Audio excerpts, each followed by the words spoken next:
2024년 7월 9일 목요일 오후 2시 37분 서울 여의도 KB국민은행 본점 전산실에는 빨간색 경고등이 깜박이고 있었습니다. 전국 1200개 지점의 모든 ATM기가 동시에 멈춰버렸어요. 인터넷 뱅킹도 먹통이었죠. 급여일을 하루 앞둔 목요일 오후였어요. 전국에서 수십만 명의 고객들이 돈을 찾으려고 은행 앞에 줄을 서기 시작했습니다. 하지만 이 대란을 해결한 건 20년 경력의 전산 전문가가 아니었습니다. 바로 서울 목동에 사는 초등학교 6학년 박지훈, 13살 소년이었습니다. 그것도 아빠 편의점에 있던 낡은 계산기 하나로요. 믿기지 않으시죠? 지금부터 그날의 이야기를 들려드리겠습니다. 먼저 구독과 좋아요 한번 부탁드립니다. 그리고 지금 어디서 듣고 계신지 댓글에 남겨주시면 행운이 그곳으로 날아갈 것입니다. 박지훈은 서울 목동의 25평 한 주 아파트에서 살고 있었습니다. 아버지 박성민은 아파트 단지 입구에서 작은 편의점을 운영하고 있었고요. 어머니 최경아는 5년 전 교통사고로 세상을 떠났고 그 이후로 아버지와 단둘이 살고 있었지요. 지훈이는 제법 특이한 아이였습니다. 또래 아이들이 게임을 할 때 지훈이는 숫자 놀이를 했습니다. 5살 때는 구구단을 외웠고 7살 때는 중학교 수학 문제를 풀었어요. 초등학교 3학년 때는 고등학교 미적분까지 독학하며 문제를 풀었고요. 지훈이의 담임 김미영 선생님은 매년 학부모 상담 때마다 같은 말을 했습니다. 아버님, 지훈이는 정말 특별한 재능이 있습니다. 영재학교나 과학고 진학을 고려해 보시는 게 어떨까요? 하지만 아버지 박성민은 고개를 저었습니다. 선생님, 저희는 그럴 여유가 없습니다. 편의점 수입으로 겨우 생활하는데 특별한 교육까지는. 실제로 성민의 편의점은 매달 적자였습니다.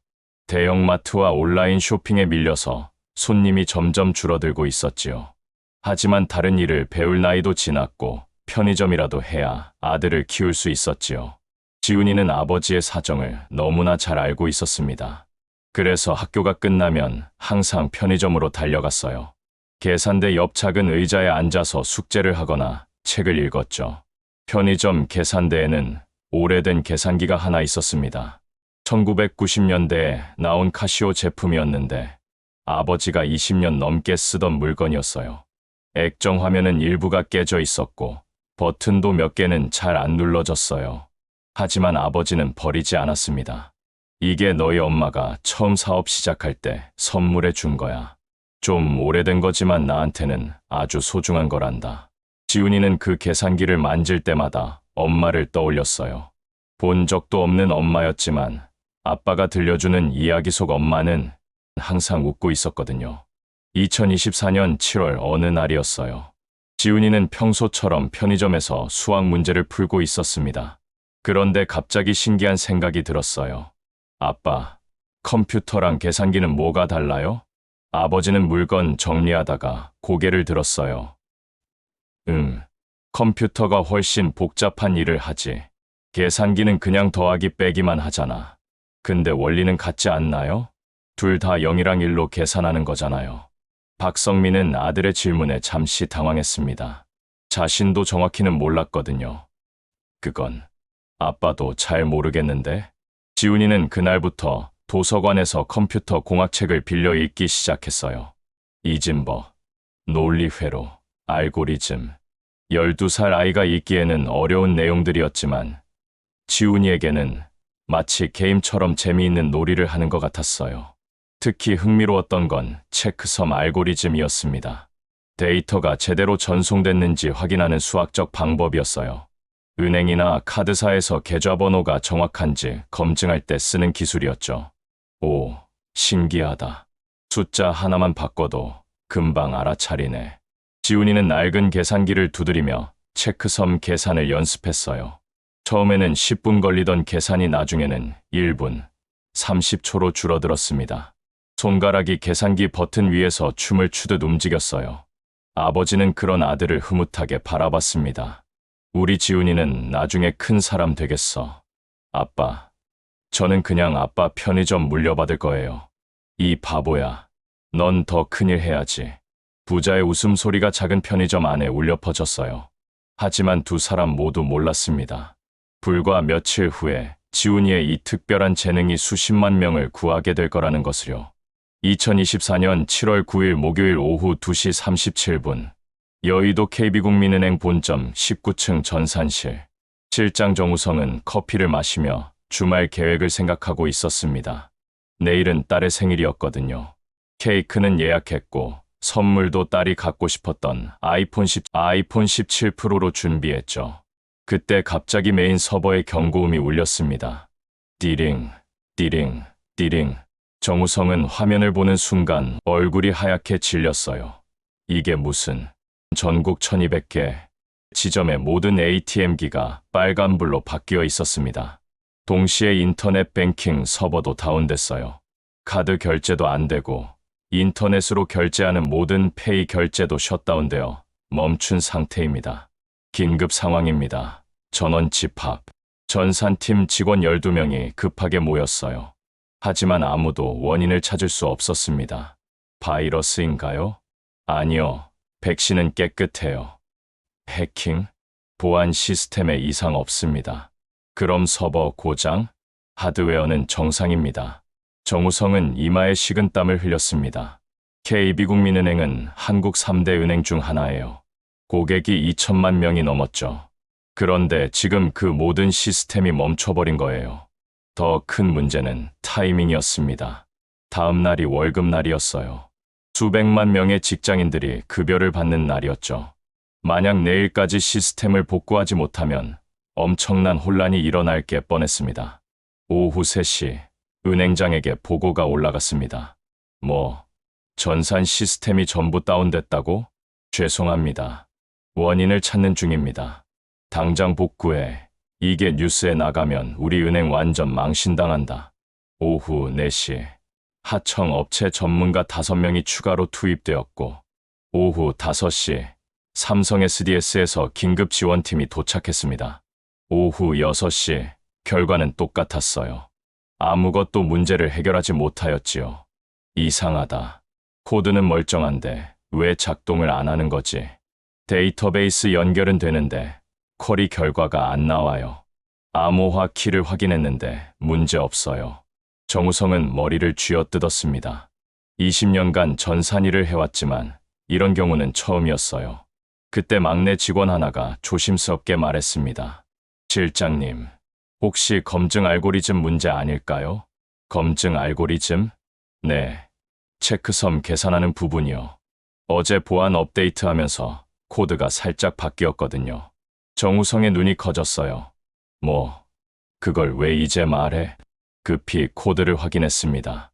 과연 체크섬 알고리즘에 미세한 오류가 있었어요. 개발자가 실수로 수식 하나를 잘못 입력한 거였죠. 찾았다. 이거 고치면 돼. 하지만 문제는 거기서 끝이 아니었어요. 실장님, 백업 데이터가 없어요. 뭐라고? 어제 업데이트하면서 기존 알고리즘을 덮어써 버렸어요. 원본이 없습니다. 정우성은 그 자리에 주저앉을 뻔했습니다. 원본 알고리즘이 없으면 복구가 불가능했어요. 새로 코드를 짜려면 최소 3일은 걸렸죠. 끝났다. 끝났어. 우리 완전 끝난 거야. 바로 그 시각. 목동의 작은 편의점에서 박지훈은 라면을 끓여 먹고 있었습니다. 아버지는 급하게 나가서 지훈이 혼자였어요. TV를 켜니 속보가 나오고 있었죠. KB국민은행 전산장애로 전국 ATM기 마비. 금융당국 긴급 대응. 지훈이는 라면을 먹다 말고 화면을 빤히 쳐다봤어요. 전산장애? 그게 뭔데? 뉴스는 계속됐습니다. 은행 측은 원인을 파악 중이라고 밝혔습니다. 하지만 복구 시점은 아직 알 수 없다고. 지훈이는 문득 며칠 전 공부했던 내용이 떠올랐어요. 은행 시스템의 체크섬 알고리즘, 데이터 검증 방법. 설마 그것 때문에 13살 소년의 직감이 무언가를 포착한 순간이었습니다. 지훈이는 노트북을 켜고 KB국민은행 홈페이지에 접속했어요. 예상대로 먹통이었죠. 에러 메시지만 뜨고 있었어요. 에러 코드 CHKFAIL이 1847. 지훈이는 그 에러 코드를 메모장에 적었습니다. 그리고 인터넷에서 KB국민은행 전산 시스템에 대한 자료를 검색하기 시작했어요. 다행히 몇 달 전에 은행 개발자가 기술 블로그에 글을 올려놨었어요.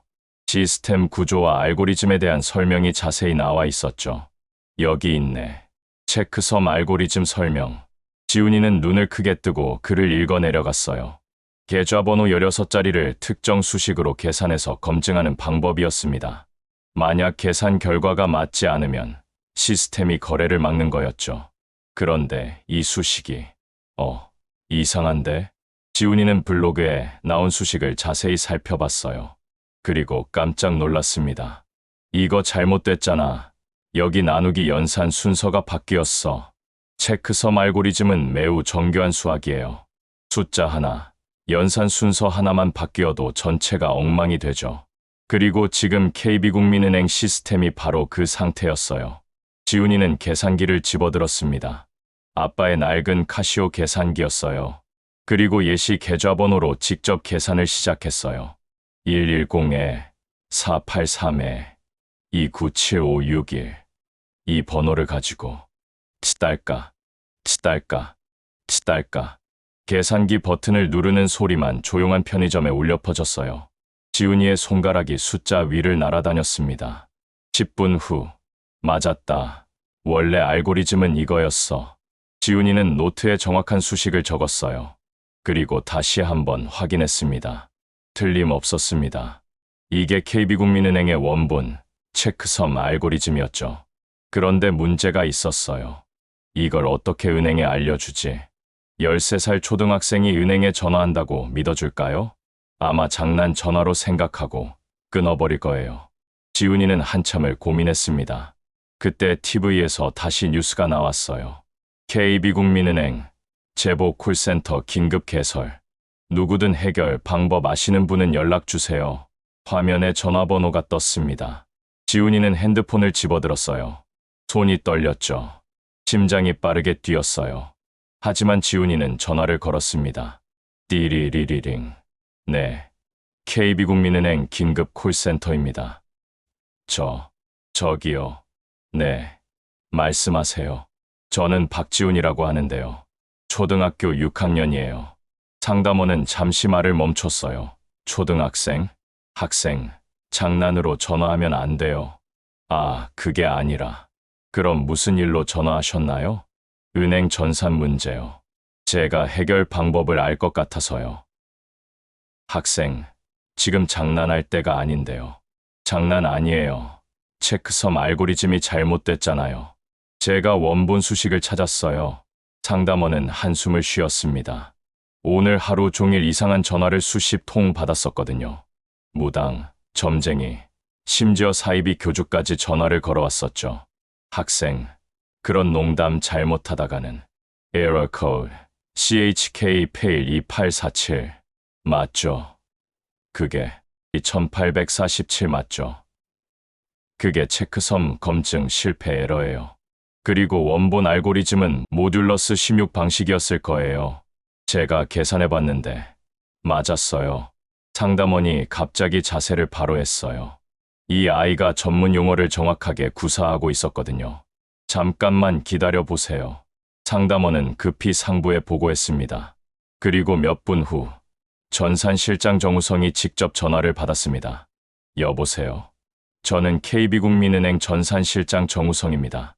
안녕하세요. 저는 박지훈이라고 해요. 학생이 우리 시스템 문제를 안다고요? 네. 체크섬 알고리즘이 잘못됐어요. 원본 수식은 이거예요. 지훈이는 노트를 보며 수식을 천천히 읽어 내려갔습니다. 정우성은 듣는 순간 소름이 돋았습니다. 이건 맞는 수식이었어요. 그것도 완벽하게 정확했죠. 지훈 학생, 이걸 어떻게 알았죠? 계산기로 역추적했어요. 예시 계좌번호들이랑 공개된 자료 보고 원래 수식을 유추한 거예요. 계산기로. 컴퓨터 프로그램도 아니고? 네, 저희 아빠 편의점 계산기요. 좀 오래된 거지만 계산은 되니까요. 정우성은 믿을 수 없다는 표정이었어요. 13살 아이가 낡은 계산기로 20명의 전문가가 못 찾은 걸 찾아낸 거예요. 학생, 지금 어디에 있나요? 목동이요. 저희 아빠 편의점이에요. 주소 좀 알려줄 수 있어요? 제가 지금 바로 갈게요. 네. 목동 힐스테이트 앞 24시 편의점이요. 정우성은 전화를 끊자마자 차 키를 집어들었습니다. 내가 목동으로 갔다 올 테니 여기는 계속 대기해 주시기 바랍니다. 실장님, 어디 가세요? 천재를 만나러 갔다 올게요. 오후 8시 30분. 정우성은 목동 편의점 앞에 도착했습니다. 작고 낡은 편의점이었죠. 하지만 안에서 한 소년이 계산기를 두드리고 있었습니다. 문을 열고 들어가자 전자음이 울렸습니다. 딩동, 어서 오세요. 지훈이가 고개를 들었어요. 정장 차림의 중년 남자가 급하게 들어왔죠. 학생이 박지훈 학생입니까? 네, 맞아요. 정우성은 지훈이를 빤히 쳐다봤어요. 키 150cm 정도의 마른 소년이었어요. 동그란 안경을 쓰고 있었죠. 이 아이가 정말 그 복잡한 수식을 찾아냈다고? 학생, 그 수식 다시 한번 설명해 줄 수 있어요? 네. 지훈이는 노트를 펼치며 설명하기 시작했어요. 계좌번호 16자리를 어떻게 나누고 각각을 어떤 가중치로 곱하고 마지막에 어떤 연산을 하는지 자세히 알려줬죠. 정우성은 듣는 동안 점점 확신이 들었어요. 이 아이가 맞는 말을 하고 있었어요. 학생, 이 수식을 어떻게 유추했어요? 전문가들도 못 찾았는데. 저는 거꾸로 생각했어요. 잘못된 결과가 나오는 계좌번호들을 보고 어떤 수식이었을 때 정상 결과가 나오는지 역산한 거예요. 수학에서 역함수 구하는 것처럼요. 역함수. 정우성은 감탄했어요. 대학 수학 개념을 실전에 응용한 거였죠. 그것도 13살 아이가요? 그리고 이 계산기로요? 정우성은 낡은 카시오 계산기를 집어들었어요. 액정은 일부가 깨져 있었고 버튼도 닳아 있었죠. 네. 처음에는 좀 오래 걸렸는데 나중에는 빨라졌어요. 학생, 지금 우리 은행 본점에 같이 갈 수 있어요. 현장에서 직접 도와주면 더 빠를 것 같아서요. 지훈이는 잠시 망설였어요. 근데 제가 초등학생이라 혼자는 아버님께 말씀드리면 되죠? 마침 그때 편의점 문이 열렸어요. 아버지 박성민이 물건을 들고 들어왔습니다. 지훈아, 아빠 왔다. 손님이세요? 정우성은 급히 명함을 꺼냈습니다. 안녕하세요. 저는 KB국민은행 전산실장 정우성입니다. 은행 직원이요. 무슨 일로? 아드님이 저희 은행을 구해주셨습니다. 박성민은 어리둥절한 표정이었어요. 지훈이가 은행을 구했다니 무슨 소리인지 이해가 안 됐죠. 정우성은 지금까지 있었던 모든 상황을 설명했어요. 전산장애, 체크섬 알고리즘, 그리고 지훈이가 찾아낸 해결책까지 모두 말했습니다. 박성민은 듣는 동안 점점 눈이 커졌어요. 우리 지훈이가 정말요? 네. 지금 당장 아드님의 도움이 필요합니다. 저희 은행 여의도 본점까지 함께 가주실 수 있을까요? 박성민은 아들을 바라봤어요. 지훈이는 어깨를 으쓱했죠. 아빠, 나 도와주고 싶어요. 그래, 그럼 가자. 박성민은 편의점 문을 닫고 아들과 함께 정우성의 차에 탔어요. 오후 9시 15분. 여의도 KB국민은행 본점 19층 전산실. 지훈이가 들어오자 20명의 전산 전문가들이 모두 고개를 돌렸어요. 초등학생, 이 아이가 우리 문제를 해결한다고? 하지만 정우성은 단호하게 말했어요. 이 학생이 해결책을 찾았습니다. 모두 협조해주세요. 지훈이는 메인 컴퓨터 앞에 앉았어요. 화면에는 복잡한 코드가 가득했죠. 하지만 지훈이는 자신감 있게 마우스를 움직였어요. 여기요. 이 부분이 잘못됐어요. 지훈이는 정확한 위치를 가리켰어요. 그리고 수식을 고쳤습니다. 원래는 이렇게 되어야 해요. 코드를 수정하고 엔터를 눌렀어요. 메인 서버가 깜박거렸습니다. 그리고 띠링, 초록불이 켜졌어요. 시스템 복구 완료. ATM 정상 작동. 인터넷 뱅킹 접속 가능. 전산실이 환호성으로 가득 찼습니다. 20명의 전문가가 8시간 동안 못 찾은 걸 13살 소년이 10분 만에 해결한 거였습니다. 정우성은 지훈이의 어깨를 두드렸어요. 학생, 정말 고맙습니다. 당신이 수십만 명을 구했습니다. 그 말을 들은 지훈이는 쑥스럽게 웃고 있었어요. 저는 그냥 재미있어서 한 거예요. 하지만 모든 게 끝난 건 아니었어요. 시스템은 복구됐지만 데이터 검증이 필요했죠. 2천만 개의 계좌를 하나하나 확인해야 했어요. 이 작업 며칠 걸릴 것 같은데요. 막내 직원이 걱정스럽게 말했어요. 하지만 지훈이가 손을 들었습니다. 제가 빠른 방법 알아요. 빠른 방법? 네. 모든 계좌를 다 확인할 필요 없어요. 샘플링 검증 방법을 쓰면 돼요. 지훈이는 화이트보드에 수식을 적기 시작했어요. 통계학의 표본 추출 개념을 응용한 거였죠.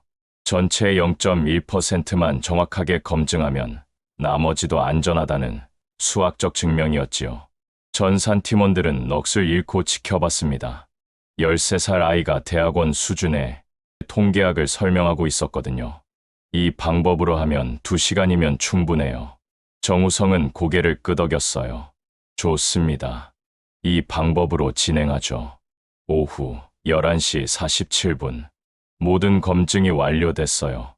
이상 없습니다. 시스템 완전 정상화. 내일 월급날 문제 없겠습니다. 전산실이 다시 한번 환호성으로 가득 찼습니다. 정우성은 안도의 한숨을 쉬었습니다. 딸의 생일도 지킬 수 있게 되었죠. 학생, 오늘 정말 고마웠어요. 보답을 해야 할 것 같은데. 아니에요. 저는 괜찮아요. 지훈이는 정말로 괜찮다는 표정이었어요. 돈이나 명예보다 문제를 푸는 것 자체가 즐거웠거든요. 하지만 박성민은 달랐어요. 실장님, 저희는 정말 아무것도 바라는 게 없습니다. 다만, 네, 말씀하세요. 지훈이 교육에 도움을 주실 수 있을까요? 저는 형편이 어려워서 영재 교육을 시켜주지 못하는데 박성민의 목소리가 떨렸어요. 아들의 재능을 키워주지 못하는 게 항상 미안했거든요. 정우성은 지훈이를 바라봤어요. 반짝이는 눈동자가 보였죠. 제가 알아보겠습니다. 이 정도 재능이면 어디든 환영할 거예요. 다음 날 금요일 아침 모든 뉴스의 일면은 같았습니다.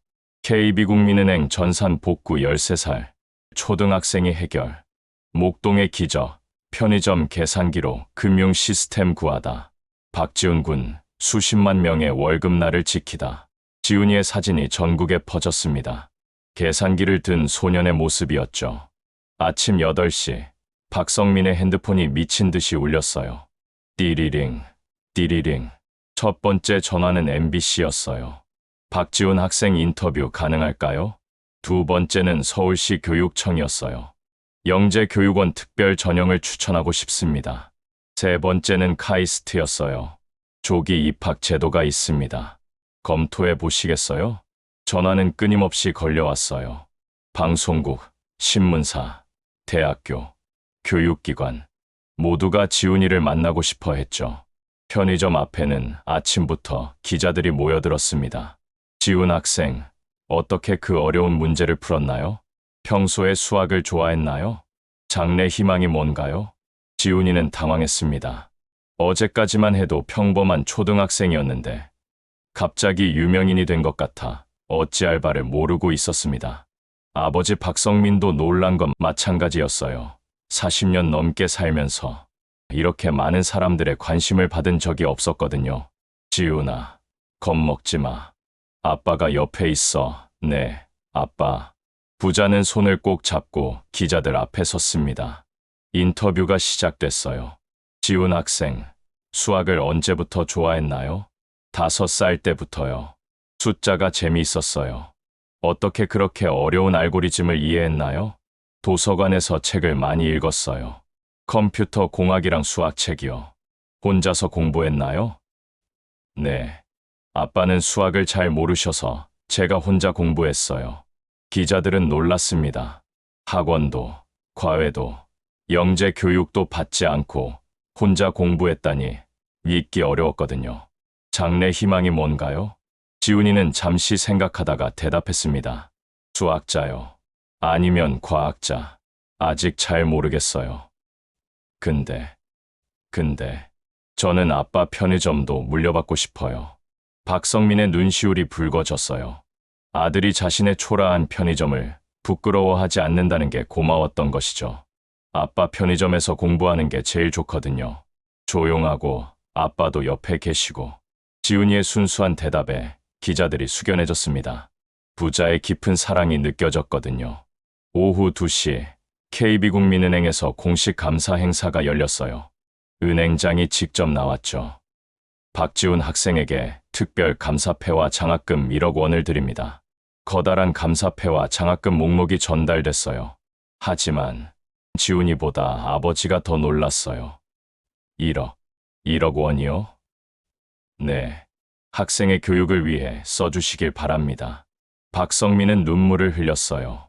지훈이를 제대로 된 교육기관에 보낼 수 있게 됐거든요. 그날 저녁 청와대에서도 연락이 왔습니다. 대통령님께서 직접 만나고 싶어 하십니다. 일주일 후 지훈이는 청와대에 초대됐어요. 대통령은 지훈이의 손을 잡으며 말했습니다. 지훈 학생, 당신이 대한민국의 자랑입니다. 당신 같은 인재가 많아져야 우리나라가 발전합니다. 대통령님, 감사합니다. 지훈 학생, 앞으로 무엇을 하고 싶나요? 지훈이는 잠시 생각했습니다. 저는 어려운 문제를 푸는 사람이 되고 싶어요. 수학 문제든 과학 문제든 세상의 문제든요. 대통령은 미소를 지었습니다. 좋은 꿈이네요. 우리가 응원하겠습니다. 한 달이 지났습니다. 언론의 관심도 조금 잦아들었죠. 지훈이는 다시 평범한 일상으로 돌아왔습니다. 아니, 완전히 평범하지는 않았어요. 카이스트에서 특별 프로그램을 제안했거든요. 주말마다 대학교에 와서 고급 수학을 배우는 거였어요. 지훈이는 흔쾌히 수락했지요. 아빠, 저 토요일마다 대전 가도 돼요? 그럼 우리 지훈이 공부하는데 뭐든 해줘야지. 박성민의 편의점도 달라졌어요. 지훈이 이야기가 알려지면서 손님이 늘어났거든요. 여기가 그 천재 소년 아버지 가게구나. 사진 좀 찍어도 될까요? 편의점은 이제 적자가 아니었습니다. 매달 흑자를 냈죠. 박성민은 행복했습니다. 하지만 가장 큰 변화는 지훈이 자신에게 일어났어요. 어느 토요일 오후 카이스트 수업을 마치고 돌아오는 길이었어요. 지훈이는 버스 창밖을 바라보며 생각을 했습니다. 내가 은행을 구했다니. 아직도 꿈 같아. 그때 핸드폰이 울렸어요. 전산실장 정우성이었어요. 지훈 학생, 잘 지내요? 네, 실장님, 안녕하세요. 다음 주 시간 있어요?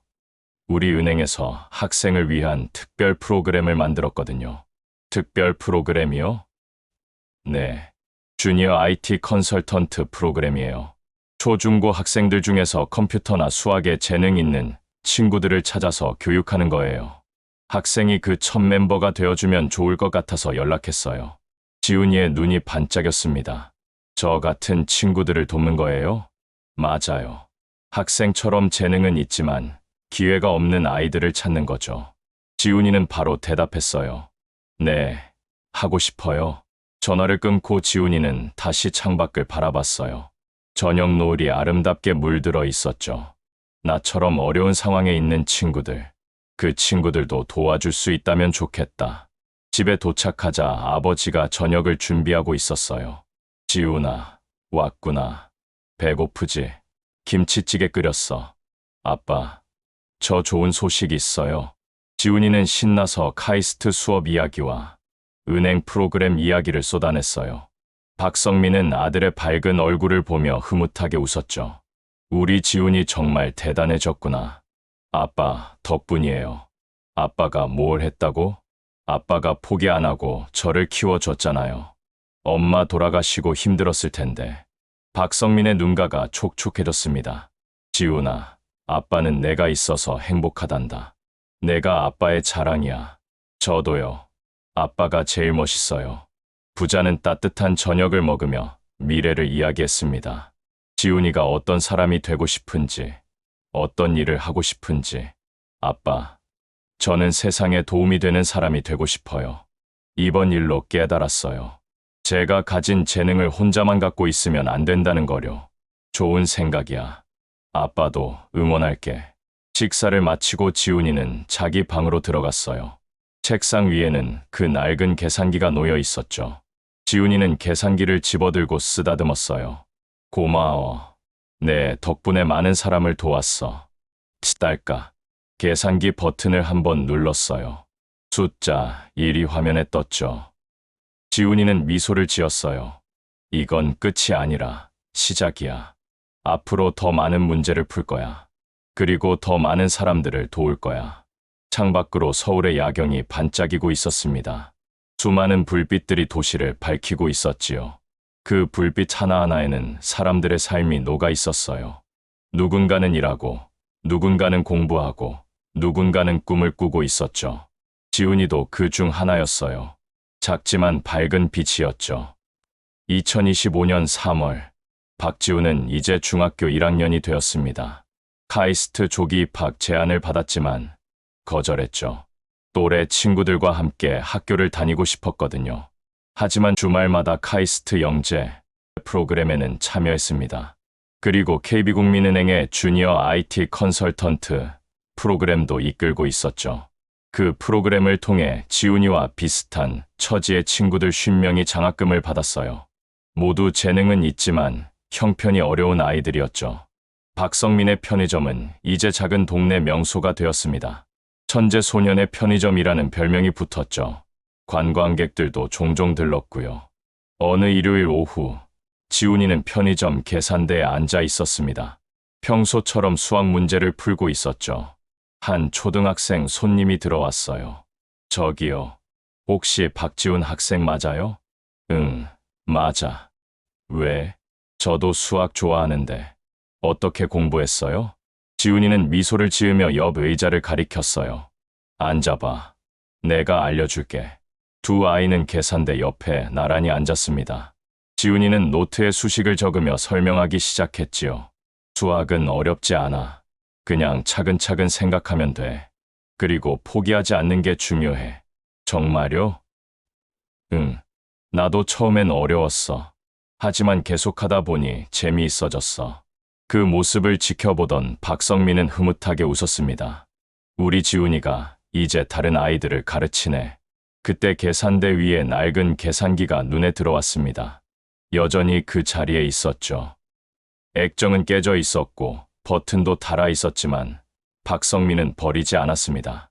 그 계산기는 이제 단순한 도구가 아니었어요.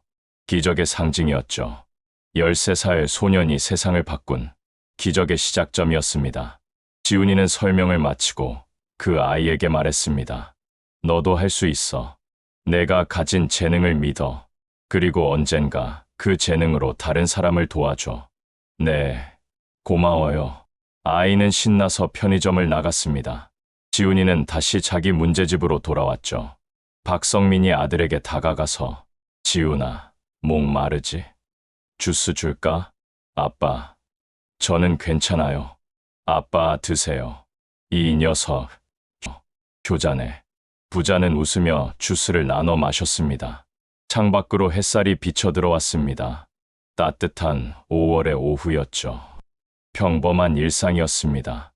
하지만 그 평범함 속에 특별함이 숨어 있었어요. 작은 편의점에서 큰 꿈을 꾸는 소년, 그 소년을 묵묵히 지켜주는 아버지, 그리고 그들을 응원하는 세상. 박지훈의 이야기는 계속될 거예요. 앞으로 얼마나 많은 문제를 풀고 얼마나 많은 사람을 도울지 아무도 몰라요. 하지만 한 가지는 확실해요. 이 소년은 절대 포기하지 않을 거예요. 수학 문제든 세상의 문제든 무엇이든 끝까지 풀어낼 거예요. 왜냐하면 지훈이는 알고 있거든요. 가장 복잡한 문제도 결국은 작은 숫자들의 조합이라는 걸. 그리고 그 숫자들을 하나씩 풀어나가면 언젠가는 답을 찾을 수 있다는 것을요. 낡은 계산기 하나로 시작된 기적. 그 기적은 아직 끝나지 않았습니다. 오늘 들려드린 이야기가 여러분의 마음에 작은 울림이 되었기를 바랍니다. 어떤 재능도 작다고 무시할 수 없습니다. 어떤 도구도 낡았다고 버릴 수 없죠. 중요한 건 그것을 어떻게 사용하느냐예요. 박지훈이 계산기로 세상을 바꿨듯이 여러분도 여러분이 가진 것으로 세상을 바꿀 수 있습니다.